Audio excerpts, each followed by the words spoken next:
Serbia has never accessed international financial markets independently in its modern history. As a small country without a fully developed market economy, it has a credit rating that made sovereign borrowing abroad difficult and expensive. This is changing now thanks to a new World Bank financial instrument, a policy-based guarantee for Serbia of up to 300 million euros. Approved by the World Bank's Board of Directors on February 10th, Serbia now has the backing of the World Bank when entering financial markets and dealing with global lenders. The policy-based guarantee raised interest in Serbia among 8 globally recognized international banks. Also, the Serbian Debt Management Authority gained a lot of experience that it hadn't had before in terms of the legal requirements of international tenders and global banks. So that's good experience that it's got through this instrument that it will be able to use in the future. And then finally, and perhaps most importantly, the government of Serbia was able to reduce the cost of its borrowing and significantly, in fact, double the length of its maturity of its debt. The guarantee and underlying loan will enable the government of Serbia to refinance its obligations at reduced cost. It is already contributing to the further strengthening of Serbia's debt profile. This is the first operation of Serbia at international commercial financial markets.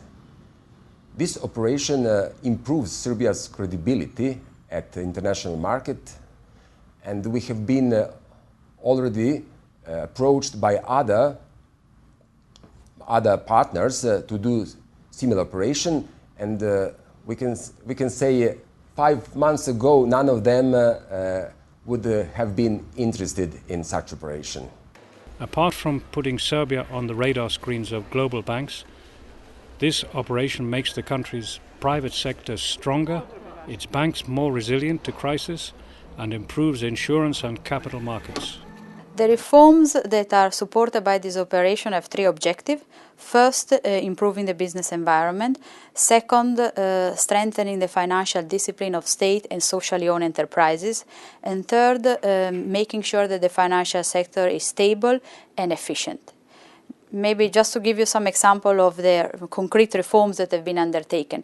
As far as reforms that improve the business environment are concerned, the government recently approved a new company law that will make it easier for companies to operate and will improve the corporate governance in the sector. Another very important reform undertaken in the same area is that of the regulatory guillotine. The government has completed the bulk of the regulatory simplification, which we estimate should yield to saving equivalent to 120 million euro per year for businesses. Another very important reform that has been undertaken in this operation is that of bank resolution.